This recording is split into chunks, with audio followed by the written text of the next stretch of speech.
হালাল মাংস ইস্যুতে সাংবাদিক বৈঠক করে নিজেদের অবস্থান স্পষ্ট করল ধর্মচক্র নামে একটি হিন্দু সংগঠন। সংগঠনের দাবি, খাদ্যপণ্য কেনার ক্ষেত্রে সাধারণ মানুষের পছন্দের অধিকার এবং স্বচ্ছতা নিশ্চিত করা উচিত।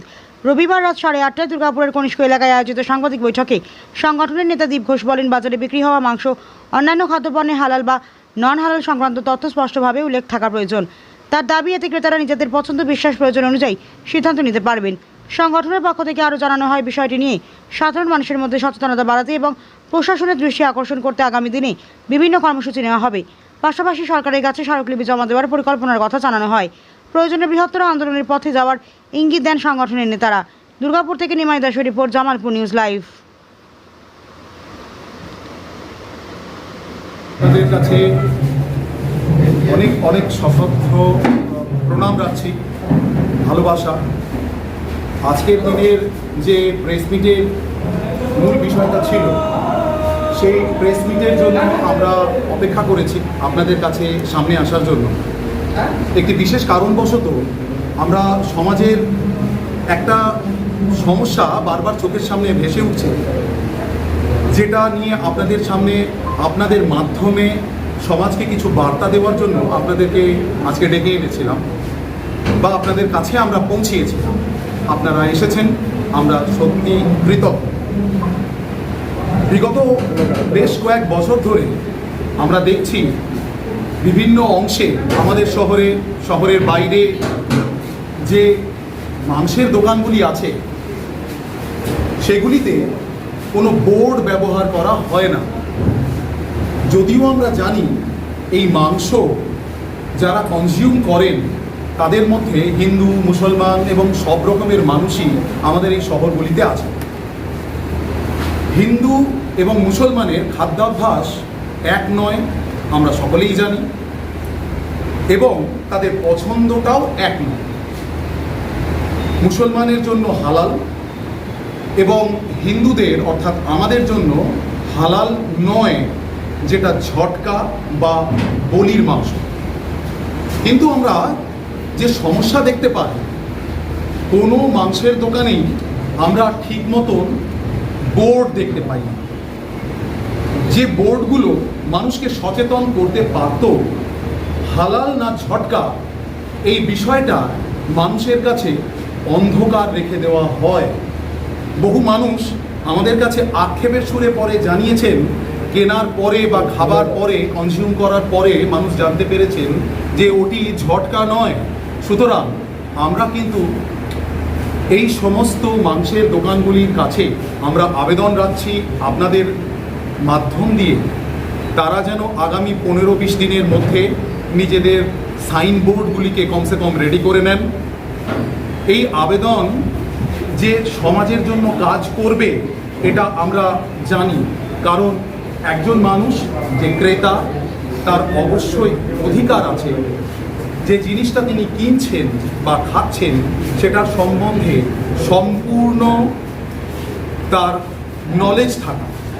সে কি খাচ্ছে, কি কিনছে, এই বিষয়টার যদি নলেজ না থাকে তাহলে কিন্তু এই গোটা বিষয়টা একটা খুব গোলমেলে ব্যাপার হয়ে দাঁড়ায়। মুসলমান যেমন ঝটকা খেতে পছন্দ করেন না, হিন্দু হালাল খেতে পছন্দ করেন না। এই বিষয়টা খুব পরিষ্কার। আপনাদের কাছে আবেদন, যারা মাংসের দোকান চালাচ্ছেন বা যে জায়গাগুলোতে মাংস বিক্রয় করা হচ্ছে প্রক্রিয়াজাত, সেটা হালাল না ঝটকা, একটা বোর্ড লাগাতে আপনাদের অবশ্যই আমরা অনুরোধ করছি। এই অনুরোধটা যেন আপনাদের মাধ্যম দিয়ে সকলের কাছে পৌঁছয়। 15-20 দিনের মধ্যেই আমাদের কর্মীরা বিভিন্ন মাংসের দোকানে যাবেন এবং এই অনুরোধটি আপনাদের কাছেও নিয়ে যাবেন। দয়া করে আপনারা বোর্ডের ব্যবস্থা করুন এবং অবশ্যই তাতে আপনাদের ধর্মীয় চিহ্ন ব্যবহার করুন। যেমন বলির মাংস মা কালীকে নিবেদন করে করা হয়, মুসলমানদেরও সেরকম কিছু ব্যবস্থা নিশ্চয়ই আছে, যেটা নিয়ে আমাদের কোনো সমস্যা নেই।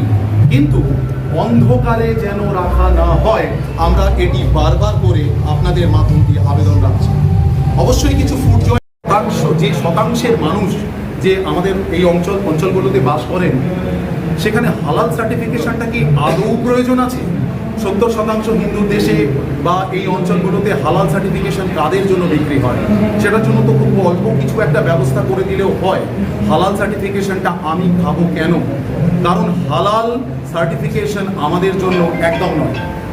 ঝটকা আমি বলছি না সর্বস্তরে চালু হোক, কিন্তু এই হালাল সার্টিফিকেশন যদি বন্ধ না হয়, এটা আমাদের সাথে প্রতারণা।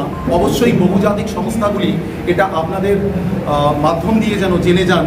এই প্রতারণাকে আমরা আমাদের আর সাধারণ মানুষের সাথে এই প্রতারণা আমরা হতে নিতে চাই না।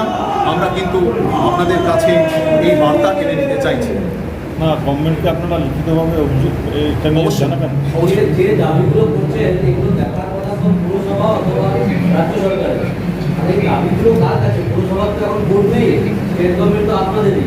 তাহলে দাবিটা কার কাছে করছে? যেগুলো দেখা যে ভোট লেখা, কোনটা ঝটকা, কোনটা হালাল, দেখার কথা তো যে কোনো শহরে মিউনিসিপ্যালিটি থাকে। আর স্টেট গভর্নমেন্টের যে পলিসি হয় তারা সেটা মিউনিসিপ্যালিটি ওটা ইমপ্লিমেন্ট করে। এই দাবিটা আপনাদের কার কাছে? প্রথমেই জানিয়ে রাখি, প্রশ্নটা খুব ভালো প্রশ্ন।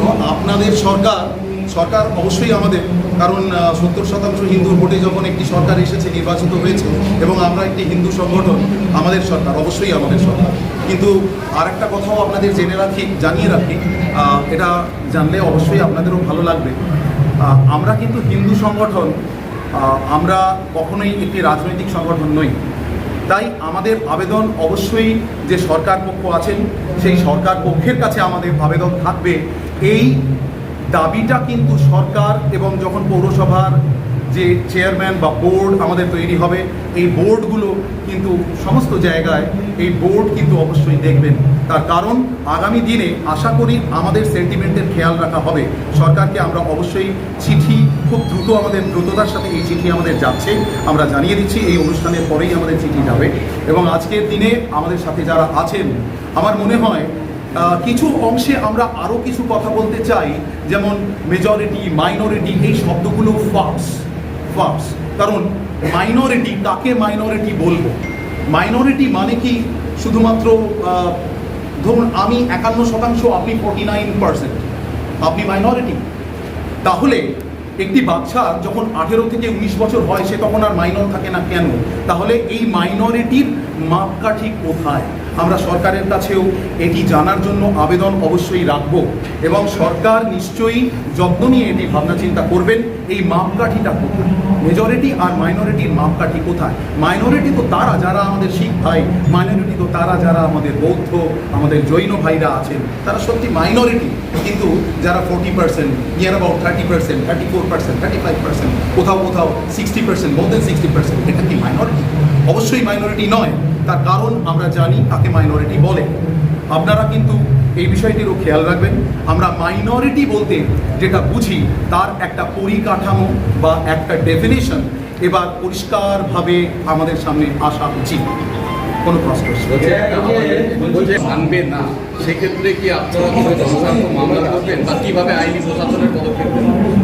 আইন ভাঙাটা অবশ্যই আমাদের পদ্ধতি নয়। আমাদের পদ্ধতি আবেদন নিবেদনের পরেও যদি কিছু না হয়, তাহলে অবশ্যই আমরা আইনের সাহায্য নেব এবং আইনের সাহায্যেও যদি কিছু না হয়, তাহলে অবশ্যই আমরা ভেবে দেখব এরপরে অন্য কিছু করা যায় কি। আমরা ধ্বংসাত্মক নীতি প্রথমেই অবলম্বন করব না, এটুকু আমরা আপনাদের কাছে বলতে পারি। কিন্তু আমাদের কর্মীরা যে অবশ্যই